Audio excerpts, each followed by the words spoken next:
मनात हरीसाठी खरं खुरं प्रेम घेऊ. भक्तीच्या समुद्रात तरुण जाण्याचा एकमेव मार्ग कुठला असेल तर तो निस्सीम भक्तीत बुडून जाणे.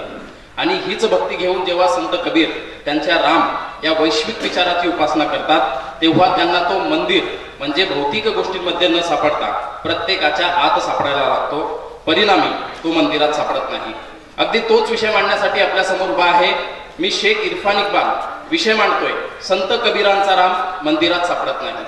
विषयाच्या सुरुवातीलाच एक महत्वाचा मुद्दा स्पष्ट करू इच्छितो की प्रस्तुत विषयामध्ये राम हा शब्द केवळ व्यक्ती सापेक्ष नसून तो विचार सापेक्ष आहे. ती एक संकल्पना आहे आणि या संकल्पनेच्याच अर्थानं तो अभिप्रेत आहे. कारण कबीरांची रामभक्ती ही केवळ आध्यात्मिक नसून तिच्यात सामाजिक सांस्कृतिक मतितार्थ दडलेले आहेत. म्हणून संत कबीर आणि त्यांची रामाप्रती असलेली बांधिलकी हा या विषयाचा केंद्रबिंदू आहे असं मला वाटतं. कारण कबीर स्वतः म्हणतात की ज्याच्या आत राम आहे कबीर त्याच्या पायाची धूळ आहे. जी ही घटी राम रये भरपुरी ताकीमय चरणन की धुरी. अशा पद्धतीनं कबीरांचा राम हा मानवी मनाच्या आत्म्याशी तादात्म्य पावतो. कारण तो कुणी विष्णूचा अवतार किंवा अयोध्येचा राजा नाहीये तर त्यांच्या सगळ्यात जवळचा शांतवणारा आल्हाददायक चित्तशामक असा आहे. सर राम हा शब्द विशेषण म्हणून वापरल्यास त्याचा अर्थच शांतवणारा आल्हाददायक मनाला सुखावणारा असा होतो. तर त्याच्याकडे विशेष नाम म्हणून बघितलं तर ते एक देवाचं लोकप्रिय नाव आहे. मग अशा वेळी कबीर तो राम स्वीकारतो जो सगळ्यांचे आक्रमण करतो. सबमे रमई रमावई जोई ताकर नाम राम सोई. म्हणजे सगळ्यांच्या आत रमणारा कबीरांचा राम आहे. म्हणून तो मंदिरात सापडत नाही. कबीरांच्या रामभक्तीमध्ये आध्यात्मिक तळमळ आहे. समाजाप्रतीची काळजी आहे. राम की काम अध्यात्म की शृंगार असे द्विध्रुव बाजूला साधून तो आपल्याला आठवण करून देतो की शृंगारातून तुम्ही देवत्वापर्यंत पोहोचू शकता. अर्थात त्याची क्लुप्ती तुम्हाला माहीत असणं गरजेचे आहे. मग संत कबीरांचा राम मंदिरात न सापडण्यामागची कारण काय तर कबीर हा आत्मखबर म्हणजे आत्मभान असलेला कवी आहे. तो पुरुषार्थ चतुष्टयाची संकल्पना पुन्हा पुन्हा मांडतो आणि असं प्रतिपादन करतो की त्याच्या भक्तीच्या संकल्पनेतच योग आणि भोग एकत्र आहेत. या भक्तीच्या कसोटीवर तो धर्माला ताडून त्याचं मूल्यांकन करतो आणि या प्रक्रियेमध्ये भक्तीशी विसंगत असणाऱ्या सर्व धार्मिक सामाजिक चालीरीतींना प्रश्न विचारण्याचे नैतिक धैर्य दाखवतो. भाई रे दो जगदीश कहाँ से आया कहू कवने बौराया अल्लाह राम करीमा केसव हरी हजरत नाम धराया. ही त्याची रामभक्ती करतानाची भूमिका आहे.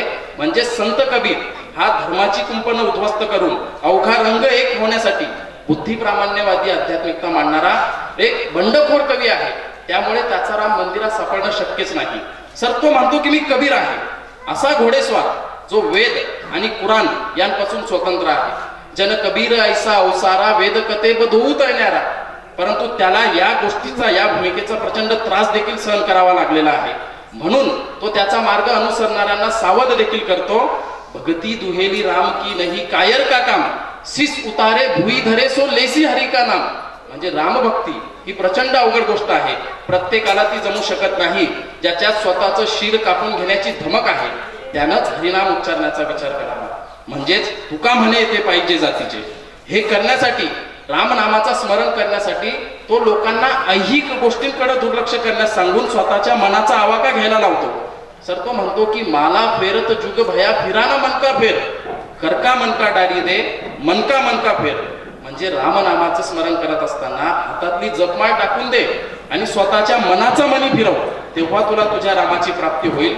अगदी हीच भूमिका कबीरांची आहे. कबीरांच्या याच भक्तीचा प्रभाव तत्कालीन संत दादू दयाल यांच्यावर देखील पडला होता. याच दादूंचे एक शिष्य रज्जब अली खान रामाबद्दल आपल्या एका साखीमध्ये म्हणतात रज्जब पावक प्रेम हे कंचन आतम राम गल मिळावय दुहीन को प्रेम करे यह काम. म्हणजे रामाची प्राप्ती करण्यासाठी हिंदूंची मर्यादा किंवा मुस्लिमांची प्रतिष्ठा आवश्यक नाहीये. तर तुम्ही ज्यावेळेस सगळी भेद विसरून प्रेमानं रामनामाचं स्मरण कराल तेव्हा तुम्हाला तुमचा राम भेटेल. अगदी हीच भूमिका कबीरांची आहे. म्हणून संत कबीर रामाची भक्ती करत असताना रामाला मंदिरात शोधत नाही तर प्रत्येकाच्या आत शोधतात चराचरामध्ये शोधतात आणि त्यांना तो सापडतोही. कस्तुरी कुंडल बसे रूढ ढूंढे वन माही ऐसे घटी घटी राम आहे दुनिया देखत नाही. म्हणजे प्रत्येकाच्या आत राम आहे. प्रत्येक क्षणाक्षणात राम आहे. प्रत्येक चराचरात राम आहे. फक्त दुनिया म्हणजे विश्व त्याला बघत नाही.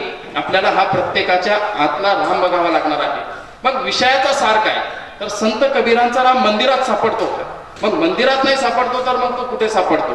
मग कबीरांचा राम सगुण आहे की निर्गुण आहे? मग भक्ती आणि देवत्व काय असलं पाहिजे?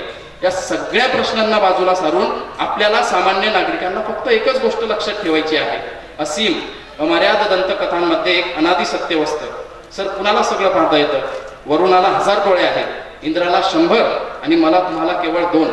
या 2 डोळ्यांनी आपल्यातल्या असणाऱ्या भेदांवर भर देण्याऐवजी संत कबीरांच्या स्वजागरूक प्रबोधनात्मक रामाच्या प्रेमाचा कस्तुरीगंध आत्मसात करूयात आणि संत कबीरांचा मंदिरात नव्हे तर प्रत्येकाच्या आत सापडणारा राम आपल्या देखील दैनंदिन आचरणात आणूयात. आणि हा राम जर आपण आपल्या दैनंदिन आचरणात आणू शकलो तरच खऱ्या अर्थानं हक्कानं आपण मेरे भारत का बच्चा बच्चा जय जय श्रीराम बोललेला आपल्याला चालेल.